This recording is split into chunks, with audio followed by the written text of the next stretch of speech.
Today we get a chat with band Upon a Burning Body discussing their latest release, Blood of the Bull, which will be out December 5th. I hope you enjoy. Hi, Hello, how are you? Dylan. How are you? I'm doing well, thanks. I wasn't sure who I was going to get. They had initially said Ruben, but then they were like, we'll let you know. And I thought, okay, well, we're just going to roll with the dice and see who we get. Yeah. No, we split him up. So he's doing some and I'm doing some. Smart, smart. How's your day going so far? So far so good. It's really cold here in Texas for me, so we'll deal with that. It's cold there. Yeah. What is cold there? I think when I left the house, it was probably like 48 or Oh, maybe 50. yeah, no, that's cold. I don't know if I realized it got that cold. Yeah, it gets colder, but today I don't know. It was just I went outside and it was really windy and cold. And man, okay. Yeah. So what part of Texas? I can't remember. I want to say San Antonio, but I can't remember if that's correct. Yeah, you're right. Okay. My brother and his family lives in Austin, and so that's the only part of Texas I've been to, but Oh it's yeah. beautiful. That's only like an hour north of us.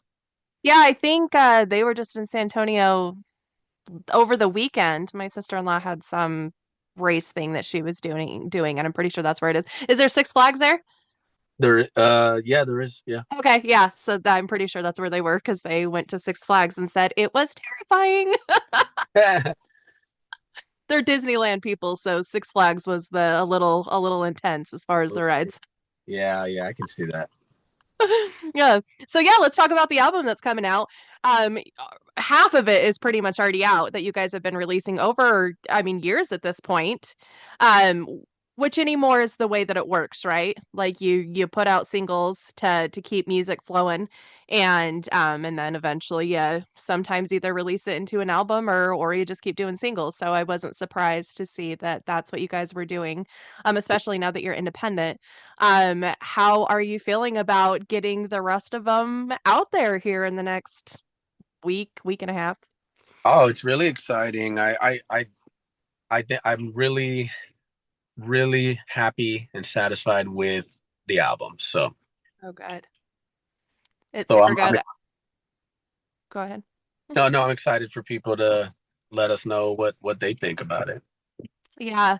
Yeah, because there's I think five songs on there that you guys haven't released yet. And the beginning one is just instrumental and a beautiful, beautiful beginning to the album. Yeah, I love the kind of introduction to, even though it's a very different right, feel, of course, but right. I love that. I love when metal bands do that. Yeah. That one kind of goes back to the Straight from the Barrio album where it was really like, culturally influenced as far as where we're from, San Antonio, and the Mexican kind of mariachi vibe. Yes. So we hadn't done that in a little while, and the guys were like, "Let's do an intro like that." And I'm like, "Sure, go." And y'all write it, y'all write this, so go ahead. You're like, it gives me a break. Right, yeah, perfect, yeah. Because we explored putting vocals on that intro, and I was cooking up some ideas and this and that, and then but they were kind of like, I feel like maybe it's an instrumental, and I was like, if that's how y'all feel, great. It gives me a break. Take it. You can have that. Totally. Yeah, because you're a beast on vocals and you have such a huge range that I'm sure, yeah, breaks are probably much needed. And Insatiable Hunger also starts with that like Spanish style beginning. I just showed my son that song Right. this morning. He's Hispanic as well. And so and he loves that kind of music. We both love that kind of music. And so I yeah, showed him the beginning of that song and he was like, I didn't tell him who it was. I didn't tell him that it was a metal song. I was just like, listen to the song. I think you'll like it. And so automatically he was like, oh, I really like it. And then yeah, it jumps into the metal part and he was like, and he did the face, the metal face, right? And he was like, oh, Yeah. That's so cool. yeah, it's a cool song and it's got like so many different shifts. Even just within that song, you have so many different like breakdowns and so many different shifts throughout it that it's an incredible song, but one that you've already released and was released a long time ago. Right. I want to say, if I'm correct, that's the first independent song we dropped. I think when Oh, when that's we awesome. when we went independent, I believe that's the first song. I'd have to fact check it. It's so much. been so busy. I think it is though. It was like 2 years ago, so it probably was. Yeah, yeah, I think it was, but yeah, You have a lot of horror elements inside your videos. Are you guys horror movie fans? uh, I'm not. So the guys are. It sort of just happened that way. Let's see. Which songs are you speaking of? Obviously, Kill Shot. Uh, Killshot and Insatiable Hunger kind of has some horror elements to it. And then there was one other one. I'm trying to Um, think. I can't remember what it was now. I mean, Daywalker was made for a horror movie. Okay, yeah, Maybe that's what I was thinking. right. So yes, it just sort of played itself out that way. The guys like that kind of stuff. I personally don't. But you know, heck, I'm not going to deprive what is naturally. When we wrote Kill Shot, we wrote it with the intention that the mindset was we were all into the Call of Duty zombie kind of game, joining up together and playing, that and just enjoying that. And so we wrote the song with like the intention of like, man, let's write a song that maybe will get picked up by Call of Duty someday, because we're already kind of in with Activision and stuff. So like we wrote that song because we were like, maybe we'll strike gold and be able to. So we wrote it as just like a fun zombie video game song, right? So when we did the music video, it just was obvious, like, let's do that. And then Insatiable Hunger was like Ruben and Thomas's kind of vision on the music video. Song is not about what really that, like what I'm Mhm. speaking of is more just greed in the world, right? And kind of bringing that to light as far as like make telling people, let's stay away from that. Let's change that in natural kind of drive to be greedy or be whatever. So the song is about that. So then the visual just kind of turned it into like a kind of gory thing. Mhm. And then our friend Scott Hansen years ago had told us when he was starting to film his movie Devour, like, man, can I use a song um from you guys? And we were gonna initially give him um Shapeshifter from the Uh-huh. Fury album. And uh long story, that didn't really work out for whatever reasons I'll leave out. But um we said, you know what, Scott, why don't we just write you a song, bro, for the movie, and we'll just for you. And he was like, that'd be amazing if you're down. And so we were independent at this point, so we were like, yeah, there's no tape, there's no, like um and we wrote Daywalker, and we sat on Daywalker for a very long time. I mean, that song's been written since a while. And then yeah, it was just so good that we were like, golly, we can't sit on this song anymore. So we talked to Scott and we're like, hey, we're gonna drop the song, but it's still for the movie and whatever. So that kind of worked out that way. But yeah, so that one is the third one where it was made for a horror movie. Um and that one lyrically would lend itself uh to that type of vibe and Right. movies. So, sometimes, yeah, just these opportunities are there, and you kind of Yeah. take them. But if it was my way 100%, I probably would hardly ever, maybe never write horror film music, right? I just not You my know, vibe. back in the 90s, there was a lot of metal that was in horror movies, and it always surprises me. I love horror, and so I watch a lot of them. And it always surprises me the kind of music that they use in the movies because I'm like it doesn't make sense to me. Like metal makes sense to me. So I'm glad that you guys did that even though it's not necessarily your thing. When does the movie come out? Do you know yet? I really don't know when the movie's Yeah. coming out. I know he's dropped the like rough trailer. See, it's weird because he'll send us like rough trailers, but he'll send us stuff that's like, don't repost because this is not like, this is rough. And so yeah, all that going on, I'm just like, it confuses me. I'm like, I really don't remember or know when the movie's coming. I feel like it's pretty done. I think he's done filming and like just doing his thing. Yeah, that's cool.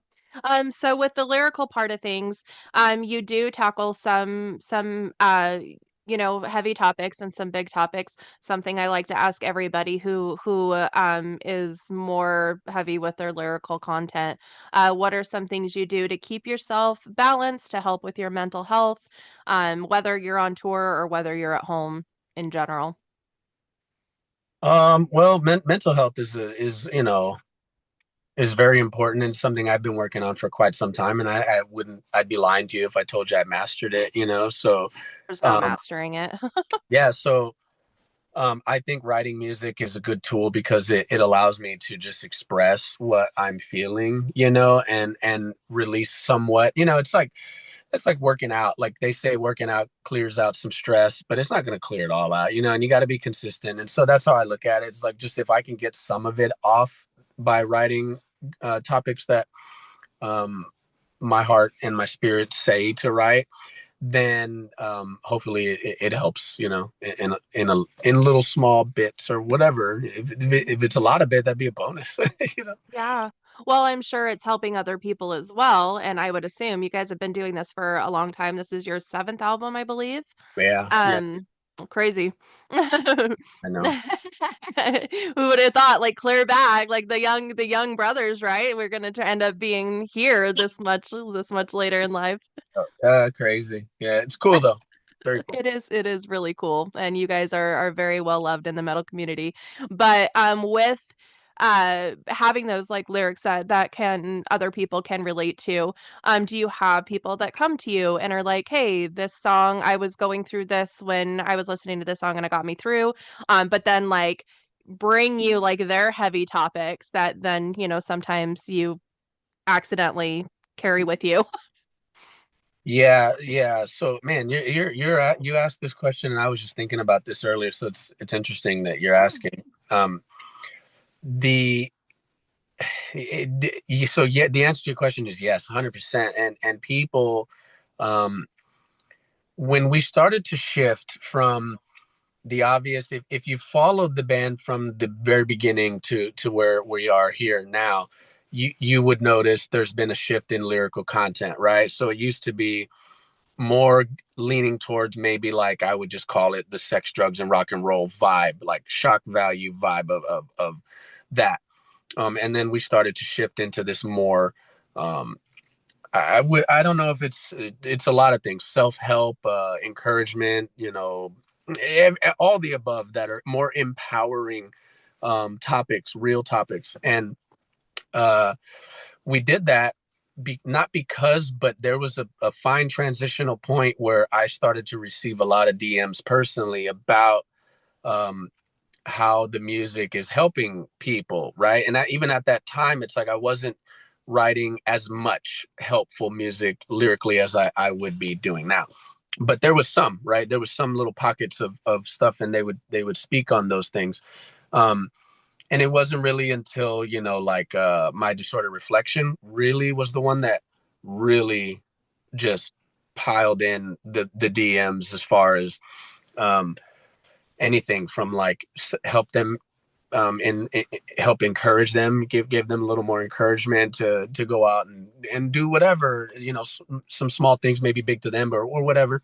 But some of the major ones were that people were about to commit suicide, and the song, some of them even say the song just turned, like it was in the background and it came on, type of thing.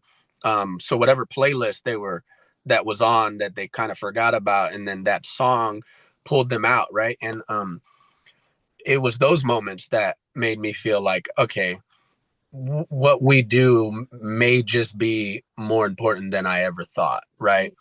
um and then we had a meeting about it, and we all agreed, let's be something different, right? And so that was the train that we were on. And so, to answer the other part of your question, for another example, we were at a festival, I forget which one, but Seven Dust was going to play. We had already played, and Seven Dust is one of my favorite bands, one of Thomas's favorite bands. And yeah, so we love them just like everybody else. And we're like, okay, well, hey, it's whatever o'clock, seven dust about to let's go, you know. And so we go out to the soundboard, and the festival's made where you see where the middle is like completely there's a straight beeline to the soundboard, and then Mhm. the crowds are barricaded to the left and to the right. You know that setup, right? Huh? And then there's security all in the middle. Hmm. So we walk through the middle and we go to the soundboard and we watch Seven Dust. Seven Dust finishes and we're on our way back. And it was really neat because we had already played, and I think maybe some of us were still wearing stage clothes. Um, so we were getting a lot of high fives on the way, right? Like a wrestler almost, like on the side, like, hey, yeah, good show, good show. And it's fun. Those things are always fun. Of course. Um, and so we were enjoying that on the walk back. And then one of the security guys who worked comes up to me and Ruben, and he just puts his arms around us and he tells us just this story of, similar to how he was going to commit suicide, and how another ghost helped him get out of that and stuff. And like, I mean, the guy's like trying to hold it together, and like there's a lot of people around, and I'm starting to try to hold it together. Um, and not just start crying in front of all these people and this man, you know. And so we're hugging, and it's just those moments that are beautiful, and they mean so much, you know, to us. So if we can continue to chip away at stuff like that, that's a win, you know. Yeah. Speaking of another ghost, that video, oh my gosh, in the beginning of that video is very emotional and is a beautiful thing you did for so many different people. Like it's a hard one to watch because and it's I wasn't even like a part of the names or really haven't even had a whole lot of experience with that with friends in my life, but yeah, that's a very powerful song and video. Yeah, no, I think just, you know, your empathy will play into even watching that, because, you know, it's a very powerful thing. And that was such a wonderful idea that we came up with literally the day that we were going to shoot that music video. That idea uh just presented, it just made it, you know. We were at dinner or at breakfast, and we were talking about like, man, we're tired of just wearing whatever clothes, and we need to come up with like some cooler clothes and a cooler look for this video, you know, to really make it stand out. And then I don't even know who said what that led to me just saying, hey, what if we wore all white and asked people to turn in names because of what the song's about? And then everybody Yeah. started throwing in ideas, and then we immediately went to the mall and just bought all white stuff, and then Yeah. went to wherever and bought the markers and made that post, and then hundreds of names just flooded in. And so Troy, was our merch guy, was just reading them to us, and we were just writing them. And I mean, we were making those outfits hours before video shoot, you know what I mean? Like it was just super spur of the moment, and I couldn't be happier with what that became, you know. Like it Yes. just, I mean, I we if we plan that 2 months ahead, I don't know, you know. It's just when you come up with that right there, it's like, oh, okay, Yes. that's tight, you Yeah. No, like some kind of divine intervention. And again, I'm sure the people that did reach out to you guys with the names, I'm sure it was incredibly emotional, powerful, all those things to be able to see, yeah, their friend, family member, whoever it was, name. right, right, And yeah, I hope so. yeah. Oh, I'm sure. I'm sure they wouldn't have reached out with it if they wouldn't have felt that way. Yeah, true. As far as lyrical inspiration, obviously just the way the world is. The grade thing, I would assume part of that, the music industry is a mess. We'll just call it what it is. You guys went independent for a reason. So I'm sure Well, that is part of the grade thing. I'm not here to badmouth the industry, but I think entertainment and people as a whole, you know, Yeah. people will find a way to pervert anything that is pure and Mm. wonderful, and people will find a way to exploit some sort of perversion. And it's a shame, but that's where it's at, you know. Yeah. I do feel like, and maybe this is just wishful or hopeful thinking, but I do feel like the pendulum starting to slowly swing in the other direction. I'm seeing a lot of progress of it somewhat trying to or attempting to write itself in a lot of different ways, and not like you said, not just the music industry, but in life in general. That the gatekeepers of metal, if we're just going to keep talking about, music, like that's not as accepted as it was before, and just humans in general, I think are tired of the negativity and the hate and all that kind of stuff, and are slowly shifting. Yes, I agree. I agree. Yeah, you're right on. I think people know when, people know. And so, Hmm. it's just too much. I mean, the bar is Yeah. raising too high. It's like Yep. you can't sustain that kind Hmm. of without just complete anarchy and chaos. Yeah. Absolutely. Yeah. So yeah, along with the lyrical, I don't want to take too much of your time, but along with the lyrical parts of everything that you're doing, do you read? Is there different like things that you pull from, or just that help inspire you to help bring these even more out of you? No, I'm a horrible reader. I read very slow. I don't read often. My some of my best work usually is me just by myself listening to the music that the guys have presented, and let it take me to an emotion. And once the music takes me to an emotion, um random words just start to enter my vision, and I'll use those words, and then I'll just kind of elaborate, and then the song just kind of will roll itself out, right? And then I'll look at what I've kind of created, and then I'll go in and I'll kind of fine tune things that maybe might not make a whole lot of sense, or sometimes I don't want them to make a whole lot of sense. Like if you read a song called "Drag Through Glass," you most people would say, "I have no idea what he's talking about," and that's on purpose. Yeah. So sometimes I'll write that way, and then other times I'll write where it's almost like if you read the lyrics, you don't even have to listen to the song. You know exactly what I'm saying. It's sort of just a run-on statement. Um, Uh, so it depends, and it just depends on the mood and the place that the music tends to take me. But we try different tactics. Sometimes Ruben wants me to write 10 pages of lyrics, and I'll write and use those and fit them into certain songs, or write a song to what I've written, right? So he knows the feeling the Feel song of wants it. to bring out and stuff. So Mhm. it depends. My favorite is write the song that you feel, and I write the lyrics that I feel, and then hope, because to me, I think sometimes some of the coolest stuff will be born that way. Right. Well, plus you guys have been playing, you guys have known each other forever and you've been playing together for a long time. And so I'm sure you guys, kind of work somewhat the same in your minds and think the same. And so it probably is a lot more effortless than maybe it would be for others. You would think. Hey, that's fair. No, that's fair because there is a flip side of that coin. Yeah, Right. that's fair. Right. Yeah. No, yeah. So I love, like one of the new songs on the album Matrix, called Matrix, right? And that one of my favorite Cool song. songs on the It's a album. cool song. Yeah, personally, it's one of my favorites. That one and Relentless, Reckless Love, and uh, Mm, and beautiful and song. that one's a beautiful, beautiful song. Yes, yes.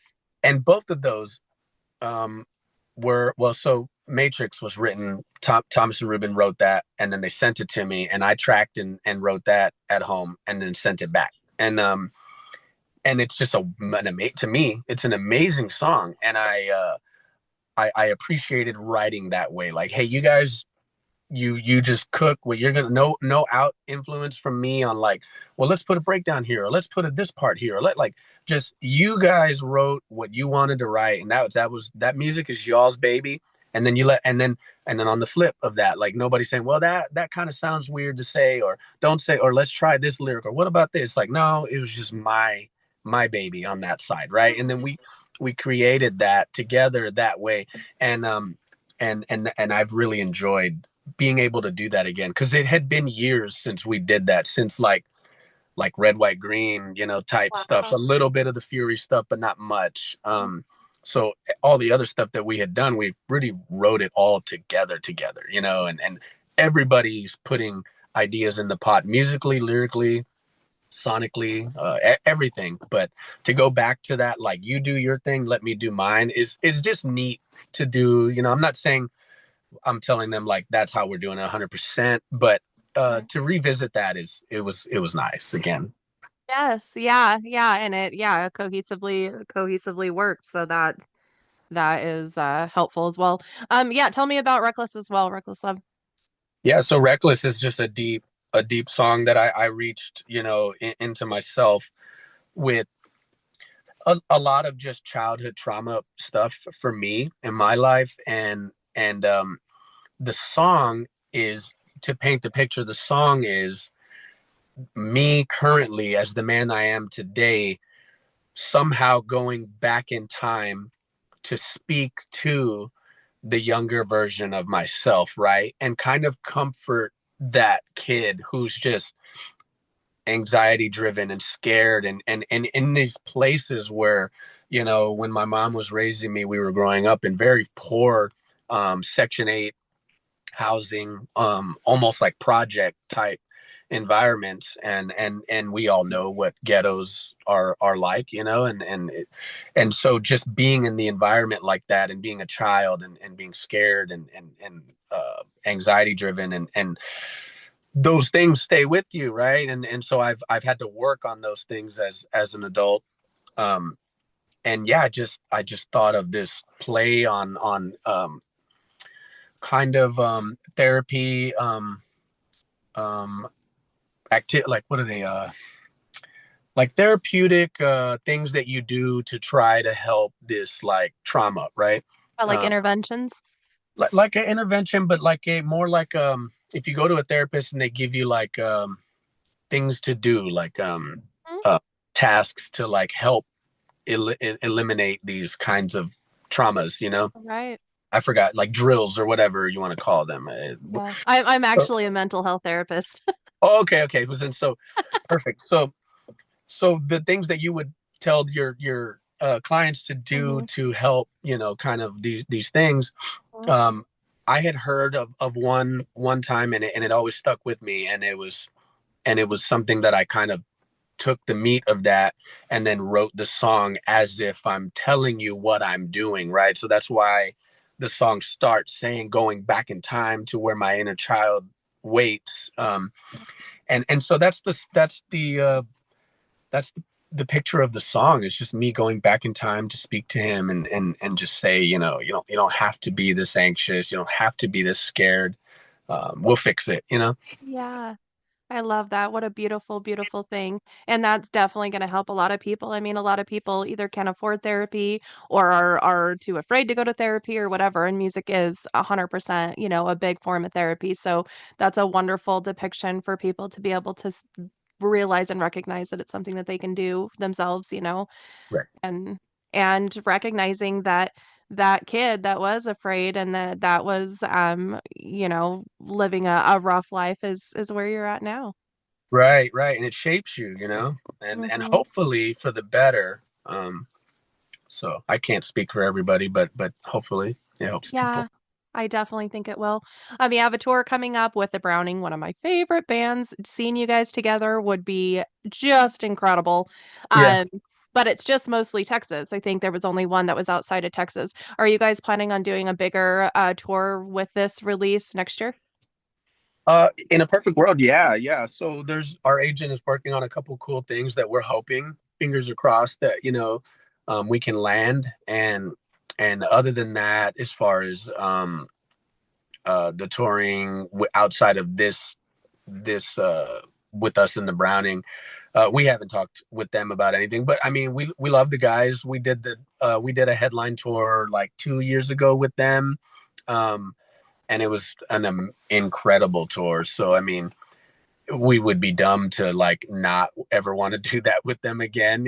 So like, if they were ever down to run it, we're 100%. They're super cool. We love Yeah. them, and they got a lot of fans. So it's like Yeah. they carry some really good weight, and it's nice Yeah. to pair up with bands who all help, the Yeah. goal of filling the venue. So Absolutely. Yeah, I just saw them last month with Born of Osiris, and they're coming again in March. And I was like, yep, yeah, going again.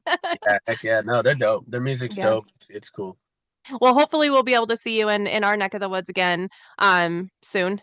I'm in Idaho, Boise, Idaho. Okay. But if not, I'll just come to Texas and see you guys there. Yeah, yeah. I mean, some people do. It's crazy. I see messages people are flying in from wherever because they want to see us in Texas, right? Yeah. I guess some people just want to experience what that they see, and we bring Texas everywhere, right? If you Uh-huh. see, or we carry that flag everywhere we go. But I guess some people are just like, I gotta go be in the state and see what that's like, and so they'll come out. So if you ever get a chance, that'd be cool if you make the trip. But I know flights are expensive, and then there's a whole mess going on, right? So Right, yeah. things Well, just I got delay. I have the family in Austin, so it makes it a little bit easier for me to be Yeah, able to, hit it with two different things. And so yeah. yeah, I'm definitely hoping to, but yeah, hopefully you guys will make it this way as well. It's an incredible, incredible album. I'm really excited for it to drop for everybody else. I'm definitely going to listen to it multiple times. As soon as I heard it, I was like, shit, I gotta revamp my top albums of 2025. It stresses me out every year doing this. Every year stresses me out. And as soon as I got that promo, I was like, son of a bitch. But it's a good problem to have. That is a good, yeah. No, staying busy and I'm sure it means a lot for a lot of bands that they would be making you really pick your brain on which one's gonna outdo the other one or sit higher or whatever. So, I uh, take it very seriously. I lose sleep. I sweat over it. It's well, a don't lose big sleep thing. over ours. I'll tell you, you're telling me you enjoy the album, and to me, that's a win. Whether we make your list or not, Oh, we're happy. So no, you guys are already on there. I just got to figure out the placement. cool, cool. Awesome. Thank you so much for taking this time with me. I super appreciate it. I hope that the upcoming tour goes super well with the Browning, and I think it was Lockjaw was the other one. Uh-huh. And then yeah, hopefully we'll see you over here sometime. Yeah, no, I hope so. Likewise, and thank you for letting me be a part of what you do. I appreciate you. Thank you. Thank you. Thank you. I hope you have a beautiful rest of your day. Thanks, you too. All Bye. right. Bye.